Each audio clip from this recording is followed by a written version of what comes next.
बिस्मिल्लाहिर्रहमानिर्रहीम, अस्सलाम वालेकुम। मैं हूं मोहम्मद उस्मान और आप देख रहे हैं प्रोग्राम हरफराज और मकबूल जान के साथ। नाजरीन, वज़ीर आज़म इमरान ख़ान अमेरिका में हैं और एक अहम दौरे पर हैं। वहाँ उन्होंने अक़वाम मुत्तहिदा की सलामती कौंसिल के इजलास में ख़िताब भी करना है और ख़ुद वो कह कर गए हैं कि वो कश्मीर के ऊपर एक धुआंधार ख़िताब करेंगे, दबंग अंदाज में ख़िताब करेंगे। इससे पहले गुज़िश्ता रोज़ आपको एक और ख़िताब की झलकियाँ नज़र आईं। वो ख़िताब था नरेंद्र मोदी का और उनके साथ खड़े थे अमरीकी सदर ट्रंप। और जो बातें वहाँ हुई, इस्लामिक रेडिकल इस्लाम की बात हुई और उससे मिलकर निपटने का दोनों ने ऐलान किया। ऐसे लग रहा है कि भारत अमेरिका गठजोड़ हो रहा है और सारी दुनिया पहले भी बात करती रही और अब तो खुलकर आया हो गया। क्या सिर्फ ये ट्रंप की इंतखाबी मुहिम थी या कोई ये मिलकर कोई बड़ा हमला करने जा रहे हैं? इस पर भी बात करेंगे और साथ ही जिक्र होगा एक और मुजाहरे का जो इस खिताब के दौरान बाहर हुआ, जिसके अंदर कश्मीरी मुसलमान और साथ सिखों ने मिलकर आवाज़ बुलंद की भारत के, और साथ ही अमरीकी सदर को भी निशाना तनकीद बनाया।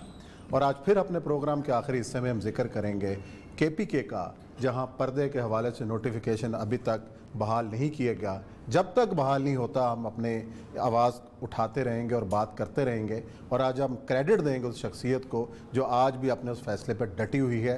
कौन है वो, उसका जिक्र हम प्रोग्राम में करेंगे। यहाँ बढ़ते हैं अपने पहले सेगमेंट की तरफ। और यह साहब, आज इमरान खान साहब ने जो फॉरेन रिलेशन कौंसिल से जो खिताब किया है और जिस तरीके से उन पर तिंदो तेज़ सवालात की बारिश हुई और उनको घेरने की कोशिश की गई और जिस खूबसूरती के साथ उन्होंने उनको टैकल किया और दो टोक अंदाज में जो बातें कही हैं, मेरा ख्याल एक थोड़ी सी झलकियां उसकी देख लें। एक सवाल का जवाब खास तौर पे जो हमने कहा था कि वो निकालें मेरा ख्याल वो सुन लें कि रेडिकल इस्लाम के ऊपर जो उन्होंने जवाब दिया है, जो कल मोदी के जलसे में बात हुई, उसका इमरान खान साहब ने किस तरह जवाब दिया, वो चलाएं जी। उसके बाद हम इस पर गुफ्तगू करते हैं। First, let me clear one thing. There is only one Islam. There's no such thing as moderate Islam or radical Islam. I even heard yesterday that there was this radical Islam. There is only one Islam. Islam, like all human communities, has its radicals, majority moderates, and then of course some lunatics who every human society has it. There you might have your racists. When I first went to England, there were these skinheads who would beat up people because of the color of their skin.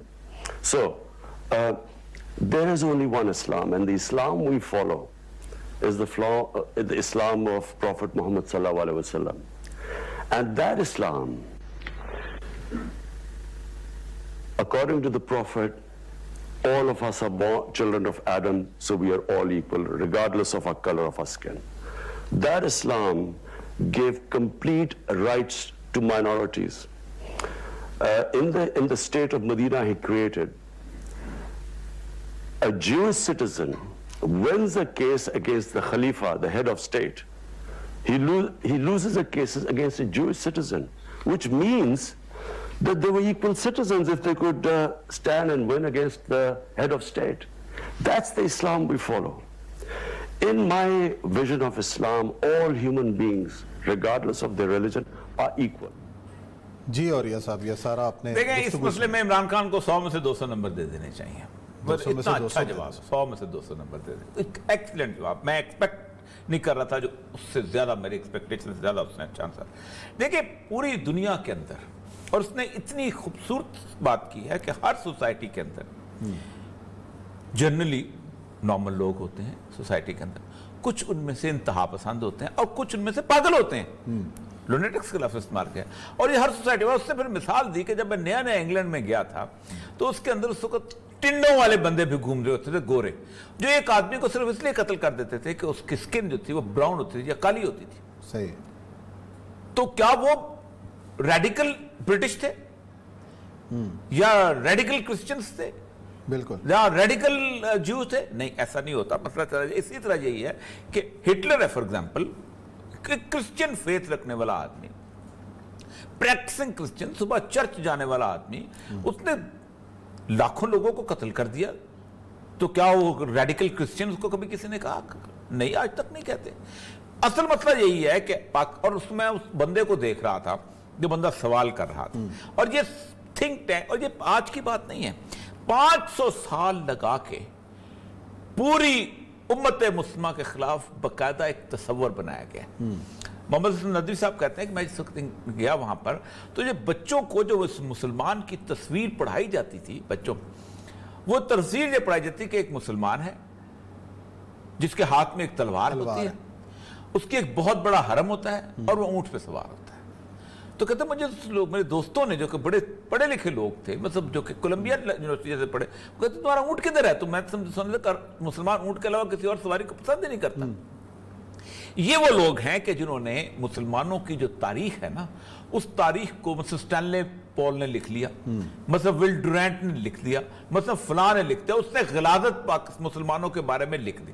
अब वो जो बच्चा है ना, वो कहता है दुख, वो देखो फिलिप हिट्टी ने लिखा है मुसलमानों के बारे में, is the most authentic writer. Will Durant ने लिखा है मुसलमान, विल डुरैंट साहब ने 12 वॉल्यूम लिखे हैं पूरी दुनिया की तारीख के, उसमें से एक वॉल्यूम दिया है 600 सालों के ऊपर, ऑल ग्लोरियस ईस्ट, हमारा मशरक। तो ये रगों में सरायत की। और ये जो थिंक टैंक है ना, ये प्रिडोमिनेंटली ज़ायनिस्ट और न्योकॉन्स का थिंक टैंक है, और उसके अंदर वो बाबा उठा है और उसने कहा कि आपके अंदर ये जो रेडिकलाइजेशन हुई है, और रेडिकलाइजेशन अगर पाकिस्तान की सोसाइटी में हुई होती तो तुम लोगों की एम्बेसी यहाँ काम करती, कभी तुम लोगों के टूरिस्ट, तुम लोगों का यूएसएड का दफ्तर खुला होता, तुम लोग रोज की कितनी फ्लाइटें लेके यहाँ पहुंचते, आते जाते, उठते उठते।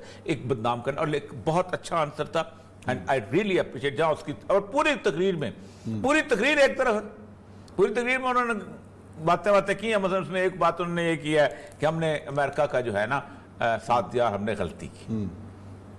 पहली बात है कि इमरान खान साहब, मेरा ख्याल है पाकिस्तान में ये फैसला पब्लिकली अब हो जाना चाहिए कि इस गलती के 70,000 लोग जो मरे हैं उसके किसके गर्दन में तौक पहनाया जाना चाहिए।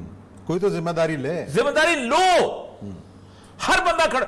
उस दिन DGISPR साहब खड़े होकर कहते हैं कि हम 20 साल पहले जो तुम्हें बताया करते थे कि अफगानिस्तान क्या सूरत हाल है, आज तुम्हें समझ आई।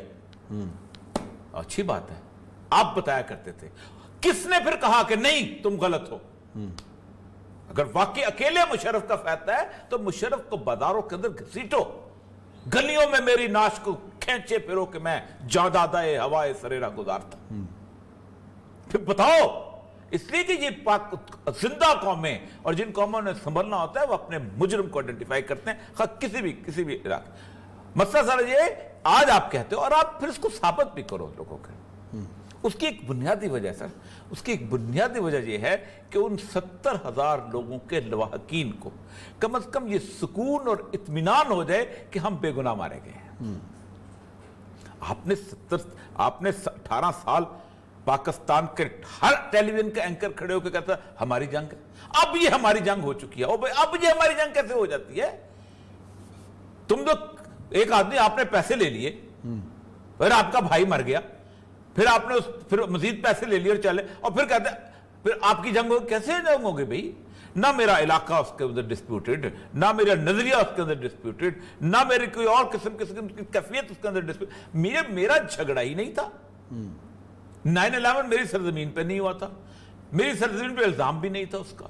लेकिन नहीं, जंग जिसने भी लड़ा, और हमने बार बार ये कहा है कि देखें, आप अंदाजा करें कि मुशर्रफ के बारे में मैक्सिमम एक्सपेक्टेशन यही थी ना कि 100 में से 3 मान लेगा।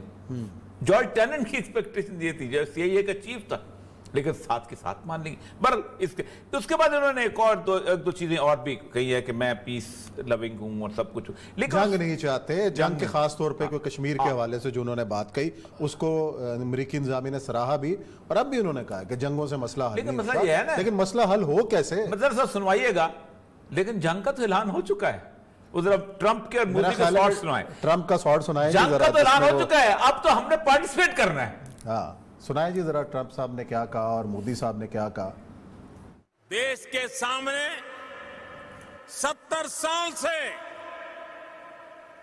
एक और बड़ा चैलेंज था, जिसे कुछ दिन पहले भारत ने फेयरवेल दे दिया है। ये विषय है आर्टिकल 370 का, भारत अपने यहां जो कर रहा है उससे कुछ ऐसे लोगों को भी दिक्कत हो रही है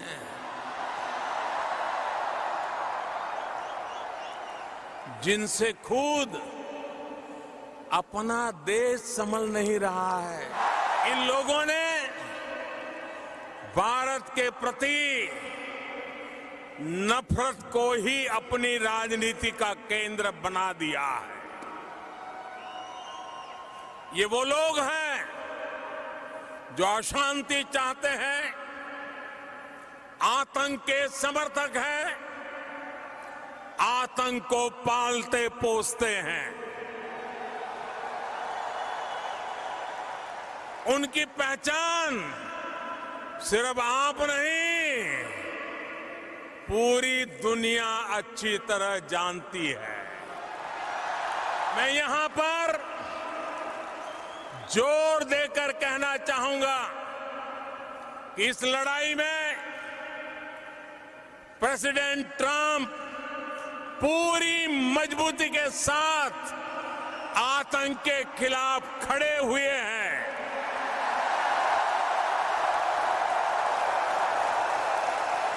एक बार आतंक के खिलाफ लड़ने का राष्ट्रपति ट्रंप का जो मनोबल है, हम सब मिलकर के उनको भी स्टैंडिंग ओवेशन देंगे। अमेरिका में 9/11 हो या मुंबई में 26/11 हो, उसके साजिशकर्ता कहां पाए जाते हैं? साथियों, अब समय आ गया है कि आतंकवाद के खिलाफ और आतंकवाद को बढ़ावा देने वालों के खिलाफ निर्णायक लड़ाई लड़ी जाए। Today we honor all of the brave American and Indian military service members who work together to safeguard our freedom. We stand proudly in defense of liberty, and we are committed to protecting innocent civilians from the threat of radical Islamic terrorism.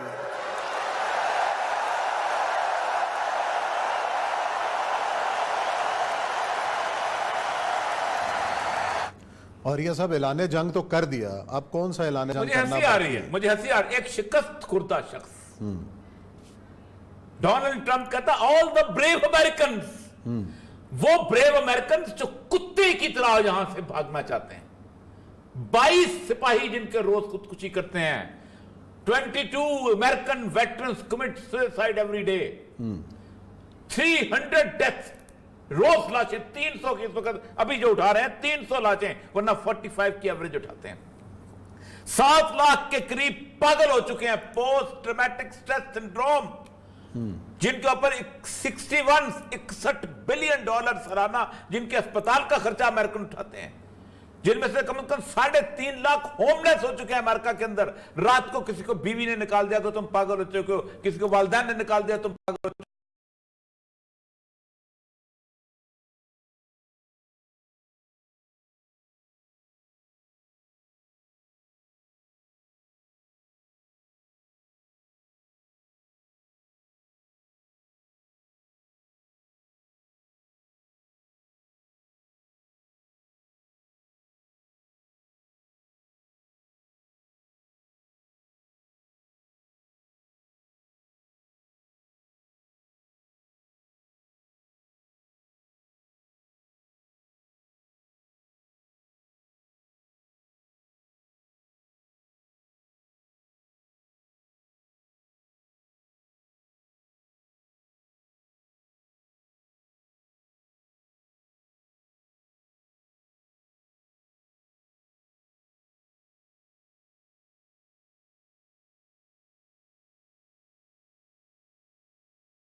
ये वो मोदी है जो जंजीरों में जकड़ा जाएगा कुछ अर्से के बाद। इसको अंदाजा ही नहीं है कि ये किस बम पे बैठा हुआ है। पूरी दुनिया ये लिख रही है कि 22 करोड़ मुसलमानों के साथ जो आप कर रहे हो, और जिस तरह उसने कहा है कि रेडिकल इस्लामिज्म और इस्लाम को मुकम्मल तौर पर रेडिकल, 22 करोड़ मुसलमान जिस वक्त एक एटम बम बने ना, पूरे मिडिल ईस्ट के अंदर 10 करोड़ हैं। बिल्कुल सही है। उसको मिला के मिस्र मिला तो 18 करोड़ बन जाते हैं। वो 18 करोड़ नहीं संभल रहे किसी से। वो 18 करोड़ एक इसराइल अपनी माइट के हिसाब से नहीं संभाल सका।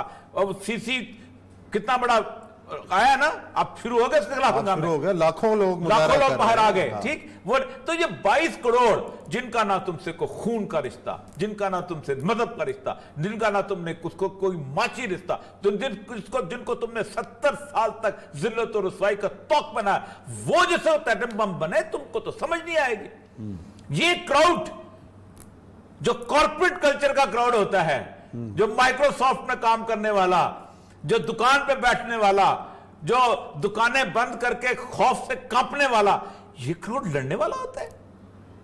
ये कभी कभी बिजनेसमैन भी लड़ा है, कभी बिजनेस कम्युनिटी भी लड़ी है। दुनिया में कभी भी ऐसा नहीं हुआ कि आप माशी तौर पर खुशहाल हो तो आप जंग जीते। कभी भी हमेशा वो लोग जो होते हैं कि जिनके सर पे कफन बांधे होते हैं, ये उठ के गए हैं तालिबान, रूस गए हैं, उसके बाद गए हैं चाइना, और चाइना में उसके बाद उन्होंने 3 दफा अमेरिकन कांटेक्ट कर चुके हैं, मिन्नतें कर चुके हैं कि आ जाएं आप हमारे टेबल पे आ जाएं। लेकिन कहते हैं हम अपनी टर्म्स एंड कंडीशन पे हैं। आपको पता है जब से वो गए हैं उनकी एट्रोसिटीज भी बढ़ रही है। ये मुंह, और पाकिस्तान के हर जर्नलिस्ट को कम से कम ईमानदार होना चाहिए कि एक शिकस्त खुर्दा आदमी जिसकी मुसल्लम शिकस्त थी, जो जिल्लत और रुसवाई के साथ अफगानिस्तान में से निकलना चाहता था, आखिर में उसने पता क्या कहा कि मैं इसलिए नहीं आप लोगों के साथ बैठ सकता क्योंकि आप अपनी ब्लैकमेलिंग करते हो और अपने अपने अपने जिसे कहते हैं टेबल के ऊपर अपनी हैसियत बढ़ाते हो। हैसियत वही बढ़ाता है जो जीता हुआ होता है। लेकिन मेरे मुल्क का मुबस्सर आज भी कहेगा वो जो अमेरिका आ रहा है, मेरा अल्लाह का रसूल बशारत दे चुका हुआ है। चला ये सब यहाँ ब्रेक लेते हैं और ब्रेक के बाद आएंगे और जिक्र करेंगे उस बड़े मुजाहरे का जो ट्रंप और मोदी की तकरीर के वक्त स्टेडियम के बाहर जारी था, उसके मनाजर क्या थे और उसका क्या असर हुआ, इस पर बात होगी ब्रेक के बाद।